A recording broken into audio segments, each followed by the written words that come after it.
Hello friends, कैसे हैं आप सब। आई होप कि अच्छे ही होंगे। मैं आशीष पांडे स्वागत करता हूं आप सभी का आपके अपने यूट्यूब चैनल स्टडी विद आशु में। आज का जो चैप्टर है काफी इंफॉर्मेटिव होने वाला है, क्योंकि इसमें हम लोग बात करने वाले हैं इंडिया और पाकिस्तान के रिलेशन के बारे में। आप लोग अगर कोई सा भी न्यूज़पेपर पढ़ रहे होंगे या फिर कोई भी न्यूज चैनल आप लोग प्रेफर कर रहे होंगे न्यूज के लिए, तो उसमें ये जो मुद्दा मैं आज बताने जा रहा हूं सुर्खियों का विषय बना हुआ था, क्योंकि पाकिस्तान की तरफ से इंडिया के लिए शांति का प्रस्ताव आया है कि हम लोग आपस में मिल बैठकर चीजें सॉल्व कर लेते हैं, जो हमारा संबंध है इसे सुधार सकते हैं। तो हम लोग बात करेंगे कि अचानक से पाकिस्तान का रुख इंडिया के लिए इतना चेंज कैसे हो गया और इससे पाकिस्तान को क्या क्या फायदे होने वाले हैं या फिर इंडिया को क्या फायदा होगा। साथ ही हम लोग देखेंगे कि इंडिया ने स्टैंड क्या लिया है, इंडिया की तरफ से क्या बोला गया कि इस वार्ता को वो वैध मानेंगे या नहीं मानेंगे, कि या इंडिया भी उससे शांति का प्रस्ताव रखना चाहता है या नहीं।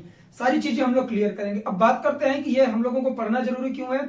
अगर आप लोग स्टेट पीसीएस या फिर यूपीएससी की प्रिपरेशन कर रहे हैं तो वहां इंटरनेशनल रिलेशनशिप जरूर पूछता है, खास करके प्रीलिम्स के एग्जाम में जो 27 जून को होने वाला है 2021 का। तो देखिए क्या है, अगर हम लोग इसे कवर कर लेंगे तो यहां से रिलेटेड जितने भी क्वेश्चन आएंगे, बात ये होती है कि जैसे अब पाकिस्तान और इंडिया के बारे में बात करनी है तो दोनों की हम लोग क्या देखेंगे, इकोनॉमिक दृष्टि से उसे देखेंगे कि आर्थिक तौर पर इनकी कंडीशन क्या है, जीडीपी क्या है इनकी। साथ ही एफएटीएफ की जो लिस्ट होती है उसके कौन से लिस्ट में ये रखा गया है, पाकिस्तान या फिर इंडिया। तो सारी चीजें क्लियर होंगी। आप लोग वीडियो में लास्ट तक बने रहें। अगर आप लोग चैनल पर नए आए हैं तो चैनल को सब्सक्राइब करें और बेल आइकन प्रेस कर दें, जिससे कि कोई भी वीडियो आए उसकी नोटिफिकेशन सबसे पहले आप लोगों को मिले। जो लोग चैनल पर नए जुड़े हैं उनके लिए मैं एक इन्फॉर्मेशन दूंगा कि अगर आप लोगों को किसी भी एग्जाम की प्रिपरेशन करनी है, खास करके वनडे एग्जाम की, साथ ही स्टेट पीसीएस और यूपीएससी की, तो आप सही जगह आए हो। आप लोग चैनल के प्लेलिस्ट में जाइए, वहां आपको इंडियन जियोग्राफी, वर्ल्ड जियोग्राफी और इकोनॉमिक्स, साथ ही इंडियन कॉन्स्टिट्यूशन के लेक्चर आप लोगों को बहुत सारे मिल जाएंगे। पूरा सिलेबस उसका कवर हो चुका है। साथ ही साथ आप लोग अगर देखेंगे इंटरनेशनल रिलेशनशिप, उस पर भी जितनी ऑर्गेनाइजेशन है इंटरनेशनल लेवल पर, सबके बारे में हम लोगों ने बात की है। तो चलिए, आज का जो वीडियो है करंट से रिलेटेड है। एक प्लेलिस्ट आप लोगों को करंट की मिल जाएगी, उसमें आप लोग सही तरीके से चीजें क्लियर कर लेंगे। जो नए मुद्दे आ रहे हैं, जैसे कि आज के 15-20 दिन पहले से हम लोगों ने स्टार्ट किया है कि करंट से रिलेटेड जितने भी मुद्दे आएंगे उसे हम लोग कवर करेंगे। तो चलिए बिना किसी देरी के वीडियो की शुरुआत करते हैं। पाकिस्तान ने भारत से शांति वार्ता की मांग की, ऐसा क्यों किया उसने। देखिए, आप लोग जानते होंगे कि एक एफएटीएफ एजेंसी है, क्या बोला जाता है उसे, फाइनेंशियल एक्शन टास्क फोर्स। इसमें ग्रे लिस्ट होती है कि अगर आपकी इकोनॉमिक कंडीशन सही नहीं है, कुछ शर्तें वहां से रखी जाती है, अगर आप उसे पूरा करते हो तो आपको इस लिस्ट से बाहर निकाल दिया जाएगा, अन्यथा आप इसी लिस्ट में रहेंगे। अगर इससे भी बुरी कंडीशन आपकी होती है तो आप क्या कर दिए जाएंगे, ब्लैक लिस्ट कर दिए जाएंगे। ब्लैक लिस्ट का सही है कि किसी भी इंटरनेशनल ऑर्गेनाइजेशन से आपको किसी भी तरह का लोन या फिर डोनेशन प्रोवाइड नहीं हो पाएगा। समझने का प्रयास करेंगे कि ये होता कैसे। देखिए, इसमें जो देश हैं उनसे वोटिंग करवाई जाती है कि आप इस कंट्री को कितना सपोर्ट करते हो, किस लिस्ट में देखना चाहते हो। तो जैसे राष्ट्रपति का चुनाव होता है आनुपातिक प्रतिनिधि के आधार पर, जैसे एकल संक्रमणीय मत पद्धति होती है, तो इसमें भी वोटिंग करवाई जाती है। जिस कंट्री के लिए जितना समर्थन मिलता है उसे उस लिस्ट में डाल दिया जाएगा। तो पाकिस्तान की जो कंडीशन है वो इस समय एफएटीएफ की ग्रे लिस्ट में बना हुआ है। इस पर बहुत सारा कर्ज है और कुल 27 क्या रखी गई है इसके लिए। अगर हम लोग बात करें, टारगेट होते हैं 27 टारगेट रखे गए हैं कि अगर आप इसे पूरा कर लेते हो तो आप बाहर हो जाओगे इससे। तो भारत से वार्ता करने या शांति स्थापित करने के पीछे इसका रीजन क्या है, साफ साफ दिखाई दे रहा है कि इसे इकोनॉमिक दृष्टि से बहुत ज्यादा प्रॉफिट होगा अगर ये इंडिया के साथ ट्रेड करेगा। साथ ही हम लोग देखेंगे कि अगर इंडिया का पाकिस्तान से रिलेशन सही हो जाता है तो उसके माध्यम से इंडिया को भी बहुत सारे फायदे हो जाएंगे। जैसे हम लोग क्या करते हैं, सेंट्रल एशिया जाने के लिए मुंबई से अरब सागर से होते हुए गल्फ कंट्रीज होते हुए क्या करते हैं, ईरान के चाबहार पोर्ट होकर हम लोग जाते हैं सेंट्रल एशिया में। तो अगर पाकिस्तान से हमारा संबंध सही हो जाता है तो पाकिस्तान के रास्ते हम लोग आराम से वहां तक पहुंच सकते हैं। अगर बात करें जो नेचुरल गैस होती है, प्राकृतिक गैस, पहले हम लोग क्या करते थे, उसे ले आते थे कहां से, कतर से, ठीक, सॉरी तुर्कमेनिस्तान थे। तुर्कमेनिस्तान से पाकिस्तान होते हुए इंडिया के लिए क्या किया गया था, एक गैस पाइपलाइन बिछाई गई थी। तो पहले वहां से गैस इंडिया में आती थी काफी सस्ते दामों में। तो जब से भारत और पाकिस्तान का रिलेशन कुछ गड़बड़ हुआ है तभी से ये गैस पाइपलाइन भी बंद कर दी गई है। तो इस वजह से हमें अभी जो हमें प्राकृतिक गैस आती है, नेचुरल गैस आती है, वो कहां से, कतर से लेना पड़ता है। तो वो उस हिसाब से थोड़ा महंगी पड़ती है। तो हम लोग क्या करेंगे, इस वीडियो के माध्यम से समझेंगे कि इंडिया का क्या पक्ष है, पाकिस्तान को क्या फायदा होने वाला है। सबसे पहले पाकिस्तान की हम लोग आर्थिक दृष्टि से देखेंगे कि उसकी कंडीशन क्या है और ये प्रस्ताव रखने का उसका मतलब क्या था। चलिए बात करते हैं पाकिस्तान। पाकिस्तान इस समय फाइनेंशियल एक्शन टास्क फोर्स अर्थात FATF की ग्रे लिस्ट में बना हुआ है। अगर हम लोग बात करें कि इसके ग्रे लिस्ट में बनने से इसे नुकसान क्या हुआ, तो 38 कितना 38 बिलियन डॉलर का इसे नुकसान हो रहा है। अगर आप लोगों से बन जाता है प्रश्न कि कब से बना हुआ है ग्रे लिस्ट में, तो ये 2018 से बना हुआ है। कब से?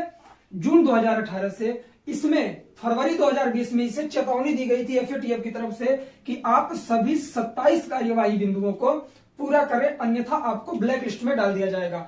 तो इसने 50 से 70% के करीब जो शर्तें रखी गई थी उसे पूरा किया है, लेकिन पूरी तरह से यहां उस लिस्ट से बाहर नहीं हो पाया है। अब अगली बार जो इसमें क्या है कि रिपोर्ट आएगी, उसमें पता चलेगा कि पाकिस्तान की स्थिति क्या बनी होगी। अगर बहरहाल हम लोग बात करें प्रेजेंट टाइम की, तो इस समय यह ग्रे लिस्ट में बना हुआ है। FATF के बारे में मैं स्पेशल वीडियो लाऊंगा, सारी चीजें क्लियर करूंगा। इसमें एक्सप्लेन करने लगेंगे तो वीडियो ज्यादा लंबा खींच जाएगा। चलिए बात करेंगे कि यह शांति का जो प्रस्ताव आया वो किधर से आया। तो आप लोगों को पता होगा कि जो पाकिस्तान के जनरल हैं, जैसे हम लोगों के यहाँ कमांडर होते हैं, यहाँ जनरल मेजर होते हैं, तो वहां का जनरल है बाजवा। इन्होंने क्या किया, शांति का प्रस्ताव रखा, लेकिन इनकी बातें कहां फिसल जाती हैं, कहां ये पलट जाते हैं। इन्होंने क्या बोला है कि हमें और इंडिया को मिलकर साथ में शांति का प्रस्ताव रखना चाहिए और अपने पुराने संबंधों को सुधारना चाहिए। लेकिन उसमें इन्होंने एक पॉइंट रख दिया कि जम्मू कश्मीर के मुद्दे को भी सही तरीके से समझ लिया जाए, जबकि धारा 370 वहां से हटाई गई। जम्मू कश्मीर पूरी तरह से हमारा एक यूटी बन चुका है, फिर भी इसकी निगाह अगर पाकिस्तान की बात करें तो जम्मू कश्मीर पर बनी हुई है।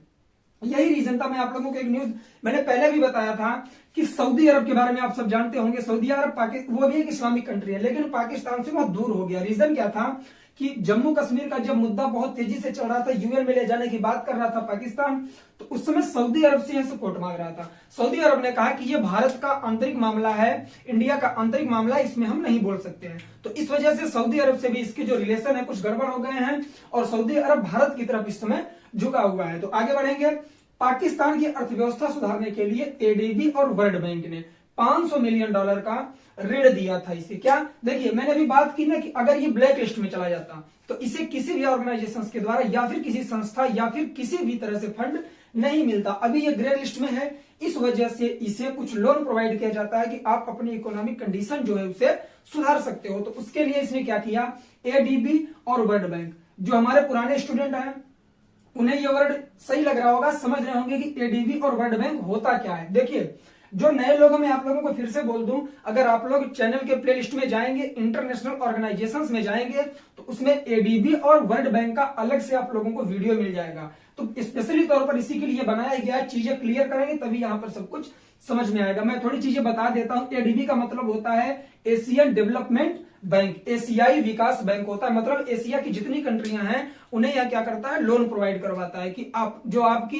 कंडीशन खराब है इकोनॉमिक दृष्टि से, आप उसे सही करो। ADB का कार्य है। वर्ल्ड बैंक आप सब जानते हैं, यह विश्व स्तर पर बैंक है, यह सबको लोन प्रोवाइड करती है। इसी तरह से IMF है। साथ ही अगर आप लोग उस प्लेलिस्ट में जाएंगे, ब्रेटन वुड्स प्रणाली मिलेगी। वहीं से सेकेंड वर्ल्ड वॉर के बाद से ये सारी संस्थाओं का क्या किया गया, फाउंडेशन किया गया ब्रेटन वुड्स प्रणाली के माध्यम से। IMF और वर्ल्ड बैंक की स्थापना की गई थी। बहुत सारे प्रश्न यहां से बनते हैं, मैं बार बार रिपीट कर रहा हूं। आप लोगों को यह वीडियो देखना कंपलसरी इसलिए है क्योंकि यह न्यूज में बना है। जो भी मुद्दा न्यूज में बनता है, करंट में रहता है, वहां से क्वेश्चन बनना लाजमी होता है, खास करके UPSC और स्टेट PCS में। तो आप लोगों को इंटरनेशनल ऑर्गेनाइजेशन के तहत ये सारी चीजें देखनी चाहिए। ठीक, क्या किया कि पाकिस्तान को ADB और वर्ल्ड बैंक ने मिलकर $500 मिलियन का पैसा इसे दिया, लोन दिया इसे कि आप अपनी कंडीशन सुधार सको। अगर हम लोग बात करें कि इसका लोन कितना है पाकिस्तान का, अभी हम लोग क्या कर रहे हैं, पाकिस्तान की जो इकोनॉमिकल कंडीशन है उसे हम लोग एनालिसिस कर रहे हैं, उसका विश्लेषण कर रहे हैं। उसके बाद हम लोग इस मुद्दे पर आएंगे कि भारत के साथ ये शांति वार्ता किस वे में इसने किया, आप सब समझ जाएंगे। देखिए, पाकिस्तान पर जो प्रेजेंट टाइम में कर्ज है वो कितना है, 36.3 ट्रिलियन। कितना, 36.3 ट्रिलियन का कर्ज है इसे, डॉलर का, अमेरिकी डॉलर का कर्ज है इस पर। अगर बात करूं तो ये सिर्फ 2019 और 20 का आंकड़ा है। ठीक, और इसका जो रेशियो निकाला गया, वहां का जो एक क्या कहते हैं ब्रांडेड अखबार है, न्यूज़पेपर है, डॉन नाम से आता है पाकिस्तान का, उसने एनालिसिस किया है कि पिछले साल से 154% ज्यादा कर्ज पाकिस्तान का बढ़ गया है। चलिए बात करेंगे कि प्रेजेंट टाइम में 36.3 ट्रिलियन इस पर डॉलर का कर्ज है, लेकिन रुपए का, और 2013 में कितना था इसका, 14.3 ट्रिलियन। इसी से आप लोग क्या करें, एनालिसिस कर सकते हैं कि 2013 से लेकर 2019 तक में इस पे 36 ट्रिलियन डॉलर हो गया।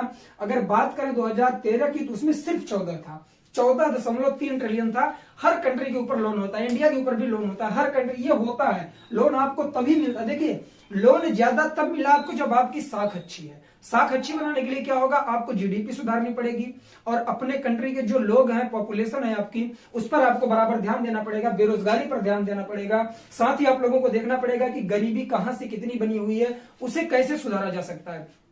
अगर आप अपनी कंडीशन सही बनाए रखेंगे, साथ ही अपने साख को बनाए रखेंगे, तो कोई भी व्यक्ति हो या फिर संस्था तभी आपको लोन प्रोवाइड करेगा। मान लीजिए आप बैंक में लोन लेने जा रहे हो, आपके पास कोई संपत्ति नहीं है, आपकी कोई लैंड नहीं है और आपका कोई क्रेडिट नहीं है, आप पहुंच जाओगे इस तरह में 5 लाख रुपए का लोन चाहिए, तो वो आपको 5 रुपए भी नहीं देगा।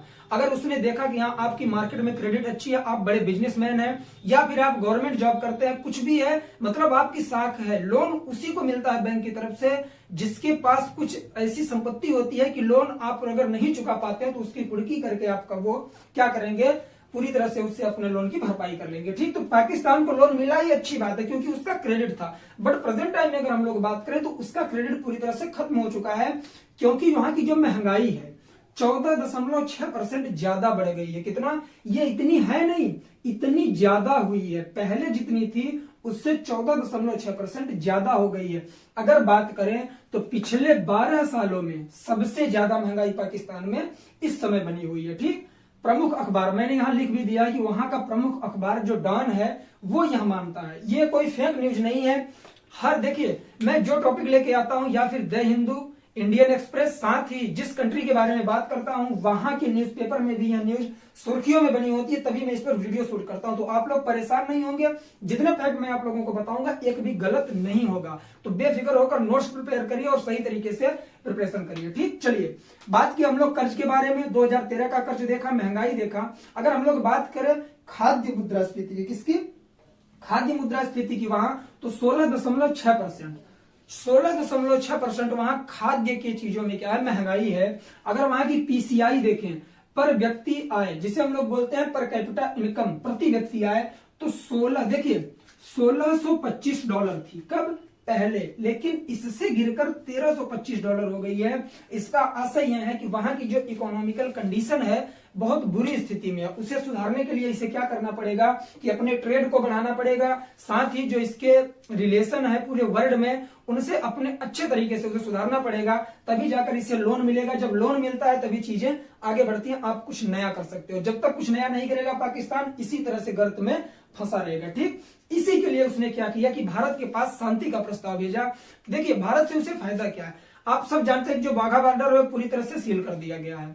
पहले क्या होता था कि इंडिया से पाकिस्तान के बीच में ट्रेड होता था और भारत भाईचारा, जिसे ब्रदरहुड की भावना कहते हैं, उस नीति से पाकिस्तान को कम दाम पर चीजें बेचता था। क्या, पाकिस्तान को कम दाम पर चीजें बेचता था, जिससे पाकिस्तान का बहुत ज्यादा प्रॉफिट होता था। लेकिन जब से कंडीशन खराब हुई, भारत ने वहां से ट्रेड करना पूरी तरह से बंद कर दिया और उसकी जो कंडीशन है इकोनॉमिक दृष्टि से वो दिन पर दिन बदतर होती जा रही है। तो वहां का जो क्या है, जनरल है बाजवा, उसने पेशकश की है कि हमें और इंडिया को दोनों को मिलकर अपनी जो रिलेशनशिप है इसे सही तरीके से सुधारना चाहिए, जिससे कि दोनों को प्रॉफिट हो सकता है। देखिए हम लोग अगर यूपीएससी की प्रिपरेशन कर रहे हैं तो उसके लिए क्या करना पड़ेगा, कोई भी, अब यहां से प्रश्न बनेगा कि भारत और पाकिस्तान के प्रेजेंट टाइम का वर्तमान में संबंध के बारे में आप लोग टिप्पणी करें, तो इसमें आपको क्या करना पड़ेगा, पहले दोनों की कंडीशन रखेंगे, साथ ही दोनों के फायदे बताएंगे, फिर आपको आलोचनात्मक विवरण करना है, आपको आलोचना भी करनी है क्योंकि आप एक गवर्नमेंट ऑफिसर बनने जा रहे हो,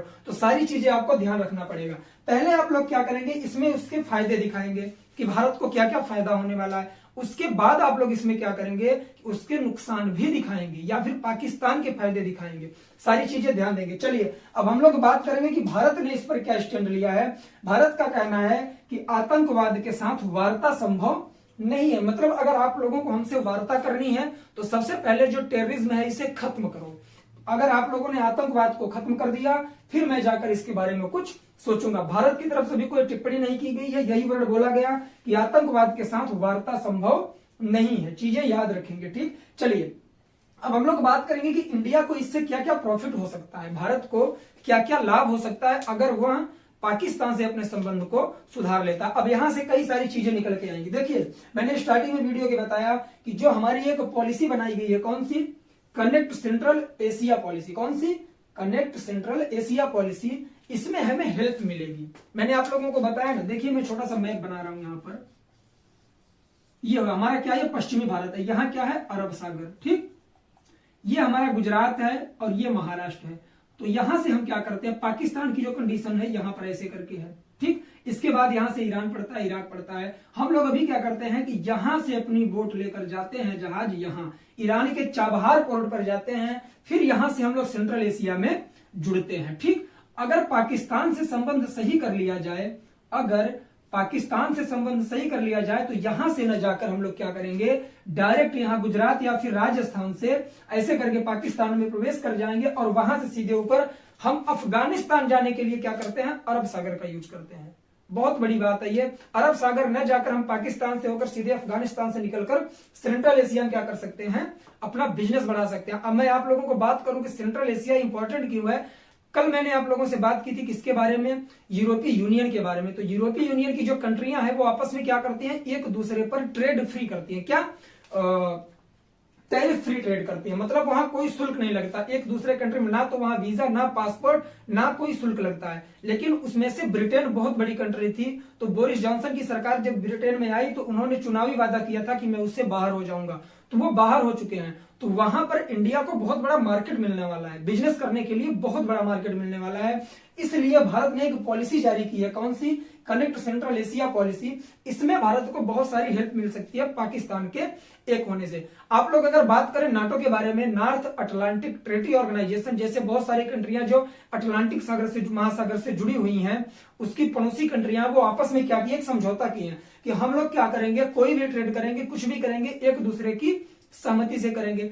अगर पाकिस्तान भारत के साथ हो जाता है तो जो हमारी साउथ एशिया की कंट्रियां हैं, एग्जांपल के तौर पर अगर हम लोग देखें, इंडिया, पाकिस्तान, अफगानिस्तान, नेपाल, भूटान, बांग्लादेश, म्यांमार या फिर थाईलैंड हो गया हमारा, ये सारी कंट्रियां अगर एक हो जाती हैं, अपना कोई एक संगठन बना लेती हैं, तो इससे नाटो को टक्कर दे सकती हैं। हम लोग भी एक देश की तरह अगर पेश होने लगे, जितनी सेंटर कहा कि साउथ एशिया की जितनी कंट्रियां हैं अगर एक होकर एक देश के रूप में कार्य करने लग जाएं, तो हमारा भी क्या होगा, वर्ल्ड लेवल पर बहुत अच्छी इकोनॉमिक दृष्टि से हमें प्रॉफिट हो जाएगा। बहुत सारी चीजें हैं, या मैं आप लोगों को लिखने के लिए बता रहा हूं, जैसे मेंस में एक क्वेश्चन बन गया तो क्या क्या पॉइंट आपके माइंड में आना चाहिए। ये चीजें तभी आएंगी जब आप सारी चीजें इंटरनेशनल तौर पर जो ऑर्गेनाइजेशंस हैं या फिर जो वार्ताएं हो रही हैं, जो बैठकें हो रही हैं, उनका अगर आप लोग हिस्सा बनते हैं, हिस्सा बनने का मतलब यह है कि उसके बारे में आप पढ़ रहे हैं, तभी सारी, मैंने यहां पर किसी किसी जोड़ दिया। देखिए नाटो के बारे में मैंने बात की, नाटो के बारे में, यूएसए के बारे में बात की, कई सारे संगठन के बारे में बात की, कैसे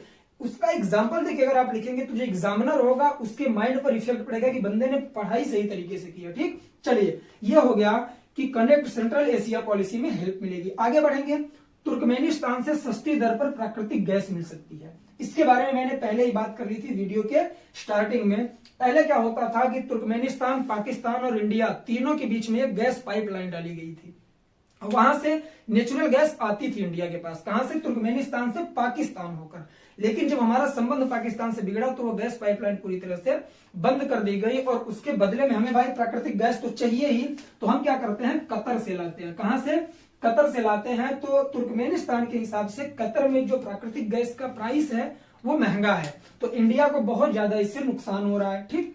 ये चीज हो गई। अगर हम लोग आगे बात करें और क्या फायदा होगा, तो सबसे बड़ा मुद्दा चीन का है। चीन आज जो पाकिस्तान में भाईचारे की भावना दिखा रहा है, बड़े भाई का कार्य कर रहा है, हर चीजों में चाइना बोल रहा है पाकिस्तान के, क्यों, क्योंकि वह देखिए दुश्मन का दुश्मन दोस्त होता है, क्या, दुश्मन का दुश्मन दोस्त होता है, ठीक। तो यही रीजन है कि पाकिस्तान से संबंधी अपना बना रहा है। रीजन यह है कि इंडिया को अगर घेरना है तो पाकिस्तान को उसे साथ में लेना पड़ेगा।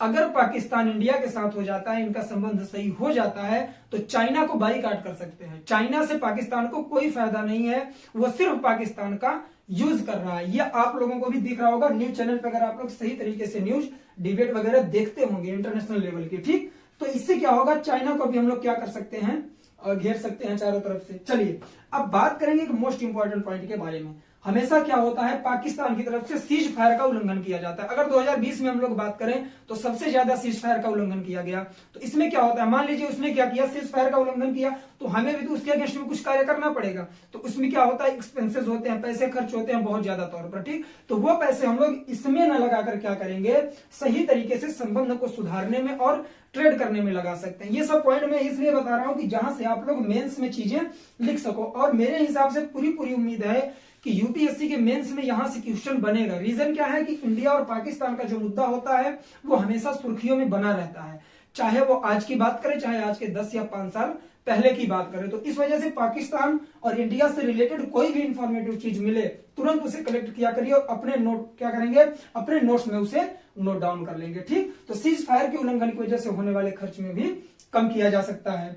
चलिए, तो ये सारी चीजें इससे रिलेटेड थी। अब मैं बताऊंगा वीडियो का सार। जैसे वीडियो में हम लोग हर वीडियो में बात करते हैं, पूरा वीडियो सही तरीके से समझते हैं, मुद्दा मेरे हिसाब से आप लोग समझ गए होंगे क्या है। मैं अब क्या करूंगा, सिंपल वे में आप लोगों को एक्सप्लेन करूंगा कि इसमें इंडिया का क्या है और पाकिस्तान ने क्या कहा। देखिए, पाकिस्तान की कंडीशन सही नहीं है। अगर वह इंडिया से जुड़ता है, शांति का प्रस्ताव रखता है, तो उसे इकोनॉमिकल दृष्टि से क्या होगा, फायदा होने वाला है। दूसरा पॉइंट यह होगा कि इंडिया को भी फायदा बहुत सारा होगा अगर उससे अपने संबंध को सुधारता है। लेकिन पाकिस्तान से इंडिया तभी बात करेगा जब वह आतंकवाद को पूरी तरह से घेरेगा या फिर आतंकवाद को कम करेगा। ठीक, क्योंकि इंडिया की तरफ से सिर्फ यही वाक्य बोला गया कि आतंकवाद के साथ वार्ता संभव नहीं है। ठीक, चलिए अब बात करेंगे कि प्रश्न कहां से बनेंगे। सबसे पहले कि पाकिस्तान इस समय एफएटीएफ की किस लिस्ट में बना हुआ है, तो वो ग्रे लिस्ट में बना हुआ है। बात आ गई एफएटीएफ का फुल फॉर्म क्या होता है, फाइनेंशियल एक्शन टास्क फोर्स। क्या, फाइनेंशियल एक्शन टास्क फोर्स। ठीक, अब बात करेंगे हम लोग कि पाकिस्तान को ग्रे लिस्ट से निकलने के लिए कुल कितनी शर्तें पूरी करनी है, तो 27 याद रखेंगे, इंपॉर्टेंट है, यहां से प्रश्न बन सकता है। अब बात करेंगे कि ये जो पेशकश हुई शांति की किसने की, तो वहां का जनरल बाजवा, जो सेना प्रमुख है वहां का बाजवा, उसने पेशकश की है शांति के बारे में। ठीक, चलिए आगे बढ़ेंगे। पाकिस्तान पर प्रेजेंट टाइम में लोन कितना है, 36.3 ट्रिलियन का। ठीक, ट्रिलियन का। अगर 2013 की बात करें तो 14.3 ट्रिलियन का कर्ज था। वहां की जो महंगाई है वो कितना है, 14.6% के रेट से बढ़ रही है। पिछले 12 सालों में सबसे ज्यादा महंगाई पाकिस्तान में प्रेजेंट टाइम में बनी हुई है। ठीक, और यहां से देखिए एडीबी और वर्ल्ड बैंक से भी क्वेश्चन बन सकता है। एडीबी का मतलब यह होगा एशियन डेवलपमेंट बैंक, अर्थात एशियाई विकास बैंक। वर्ल्ड बैंक आप सब जानते हैं, विश्व बैंक के बारे में, दोनों का स्पेशल वीडियो बना हुआ है, प्लेलिस्ट में जाकर आप लोग क्लियर कर सकते हैं। चलिए अब बात करेंगे हम लोग किसके बारे में, जो कनेक्ट सेंट्रल एशिया पॉलिसी है, इसमें इंडिया को हेल्प मिलेगी। किस तरह से मिलेगी, ये लिखने की चीजें। यहां से मेरे हिसाब से एडजेक्टिव क्वेश्चन नहीं बनेगा, यहां से मेंस में लिखने के लिए पूछेगा कि भारत को क्या स्टैंड लेना चाहिए या फिर भारत की तरफ से क्या क्या फायदा लिया जा सकता है। ठीक, तो ये सारी चीजें थी इससे रिलेटेड। आई होप कि ये पूरा का पूरा मुद्दा जो भारत और पाकिस्तान के बीच का था, जो पिछले 2-3 दिनों से सुर्खियों का विषय बना हुआ था, आप लोग सही तरीके से इसे समझ गए होंगे। तो चलिए आज के लिए बस इतना ही। इसी तरह के इंफॉर्मेटिव वीडियो पाने के लिए हमारे साथ जुड़े रहें। अगर आप लोग चैनल पर नए हैं तो चैनल को सब्सक्राइब करें, बेल आइकन प्रेस करें, जिससे कि कोई भी वीडियो आए उसकी नोटिफिकेशन सबसे पहले आपको मिले। तो चलिए आज के लिए बस इतना ही, मिलेंगे नेक्स्ट वीडियो में। तब तक के लिए जय हिंद, जय भारत, बाय बाय। आप लोग अपना ख्याल रखें, पढ़ाई लिखाई करते रहें।